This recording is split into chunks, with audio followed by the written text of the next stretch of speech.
Doctor, you hit on the third leading cause of death in the United States, and I'm sure most of us could figure it's either heart-related or cancer or diabetes, things like that.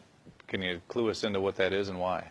Yeah, okay, and thank you for asking that, because this is the 10,000-pound gorilla in the room that nobody's talking about. The third leading cause of death, as published in the Journal of the American Medical Association, is MD-directed treatments.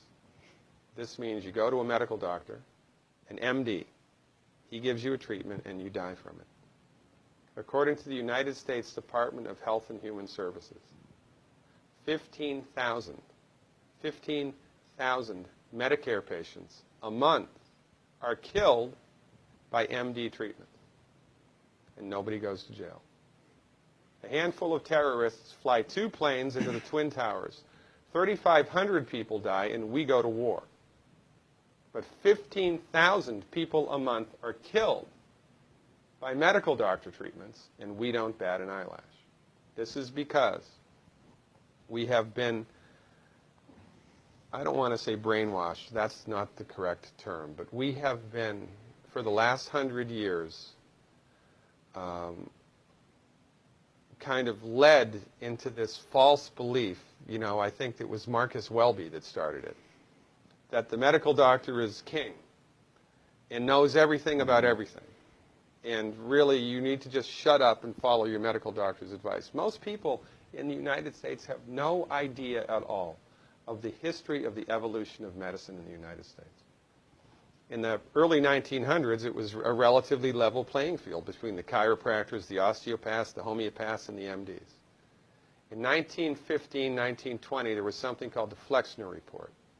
The Carnegie Corporation funded this man named Abraham Flexner. He went all around the country, and he went on stagecoach and train and horseback. This was before the interstate highway system, right? It took Flexner 5 years to do this. He went all around the country and did an inventory of all of the medical schools that prescribed drugs. He brought the list back to the Carnegies, who owned drug companies, and then the Carnegies and the Rockefellers gave millions of dollars of free money to the medical schools and hospitals in the United States that were prescribing drugs. That was the beginning of the end. After the Flexner Report, there was no more level playing field in the United States.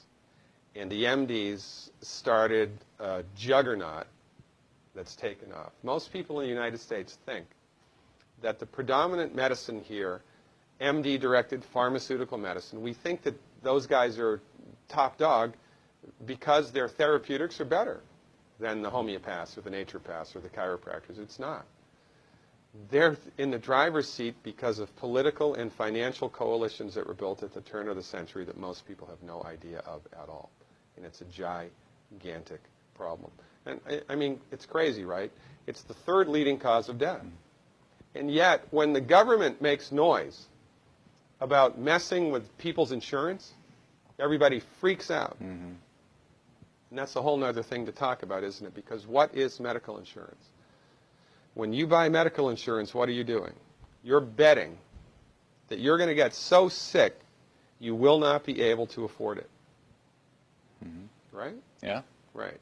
And then, so you pay good money every month to gain access to a system of medicine that's the third leading cause of death in the United States. We need our heads examined, quite frankly. That's why we give, Dr. Wallach and myself collectively, we give 400 free lectures a year. And we're building a grassroots network because people don't know this. I mean, people, I come to my lectures and they look at me and say, couch potatoes live longer? Medical doctors are the third leading cause of death? You know, what's going on here? We're like the people, you know, in Galileo's time saying, hey, everybody, you know, it's the sun that's at the center of the solar system, not the Earth. Well, hey, everybody, the Earth is round, it's not flat. Or, hey, everybody, slavery's a bad thing. Right? This is we have a social agenda here. Why do we have a social agenda? Because people are suffering needlessly. You wouldn't believe, as God is my witness, you would not believe the things that I've seen people recover from in holistic medicine. The body's ability to fix itself is remarkable. And most of the time, all that the body needs to do that is the raw materials that it needs to do that. And we need to stop eating food that's hurting the body. You know, if you put diesel fuel in an unleaded engine, even if it's a brand new Ferrari, it's going to run like crap if it runs at all. And there's nothing wrong with the car, it just had the wrong fuel. It's the same with the human body. You give the human body the raw materials that it needs, clean up the diet, Superman, Superwoman. And you know, if you don't get to super status, then at least your blood pressure normalizes, at least your arthritis goes away, at least your anxiety and panic attacks go away, and you can sleep through the night.